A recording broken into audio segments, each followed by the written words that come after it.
12 now at 11. Your news starts now. Good evening, I'm Amber Worthy. Thanks for joining us for News 12 now at 11. We begin with a developing story out of Cleveland. A 14-year-old is behind bars tonight, charged with attempted murder. A neighbor who knew the teen well is reacting in tonight's top local story. And my family was terrified that it happened by my house. Nicole Lemons was home when Cleveland police say a 14-year-old Tyler Teague shot a man on Elrod Place Southeast Saturday morning. Lemons knew Teague personally. He's played with all of our kids. They've played basketball with him and everything. We never knew he was like this at all. Cleveland police say it was around 6 a.m. when they arrived at the home and found a victim with multiple gunshot wounds. That victim is in stable condition after being transported to a hospital by helicopter. Nicole, who is a mother, was afraid when police couldn't find the teen suspect in the hours following the shooting. Children all around, almost everybody in this house complex have kids. And it could have been outside. Someone else could have got hit. For many in this community, his age is the most troubling detail in the story. Lemons has a message for him. And take charge of what you've done. In the long run, you'll be better off, honey. Cleveland police say they are not ready to release the name of that victim. Chattanooga police are investigating a shooting after a victim arrived at a local hospital with a non-life-threatening gunshot wound. Officials say that the victim told them he was just walking down South Willow Street when he was shot by someone in a passing vehicle. The victim was identified as Travis Caslin. Caslin was unable to provide police with a description of the suspect or the vehicle they were driving. Police were also unable to locate a crime scene. You can remain anonymous if you have any information about this shooting. Dozens of people got rid of sensitive documents and unused medicine at a shredded event today. With the help of the Hamilton County Sheriff's Office, we co-sponsored this free event.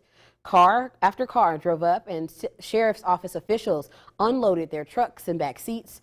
This was the last shredded campaign event of the year. In the days that we're living at today, it's incredibly important that the public realize that they need to safeguard their personal information, not only names, but even such things as phone numbers, especially Social Security numbers, birth dates, that type of thing. People are out there looking for that every day. The Hamilton County Sheriff's Office says that you should properly dispose of your unused medications, which you can do at their office year-round. Not disposing of your drugs is one thing experts say is feeding the growing opioid epidemic. Experts say that the crisis is hitting Georgia harder than most states. They reported that at the University of Georgia's press conference that some of the highest opioid use is in the Rust Belt and Southeast. Health officials say that from 2009 to 2014, the rate of increase in the number of opioid-related patients led the nation. The city of Chattanooga and UTC hosted a veteran supply drive and action day from 10 a.m. to 2 this afternoon. This drive is a part of the Mayor Andy Burke's task force to end veteran homelessness, and that program has housed more than 300 veterans in the last 3 years. They collected household items in hopes of turning a veteran's new house into a home with those gently used rugs, appliances, pots and pans, and more.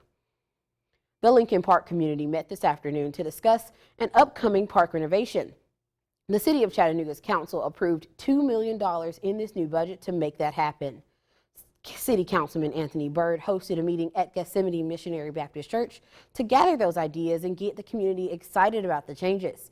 Councilman Russell Gilbert and Erskine Oglesby were in attendance, as well as other city employees, to answer questions about what is next for the area. Byrd made a passionate plea to those present for them to go into this conversation with an open mind so that they can make progress in a positive direction. I want us, when we leave out of here today, to get the notion out of our heads that anybody in this room, I say, don't want the best for this community, don't want the best for this park. How can we sit in this room and look at each other? How can we be African Americans, Hispanics, Caucasians, and not want to pay homage to something that is so dear to so many people's heart? If you have any ideas, you can find the councilman's contact information on our website, WDEF.com. Turning now to national news, the funeral for one of the fallen soldiers, Army Sergeant LaDavid Johnson, was held this afternoon in Copper City, Florida. Since the death of Sergeant Johnson, the White House has been responding to criticism for the tone of the President Trump's condolence call to that fallen soldier's widow. Roxana Sabiri has the latest.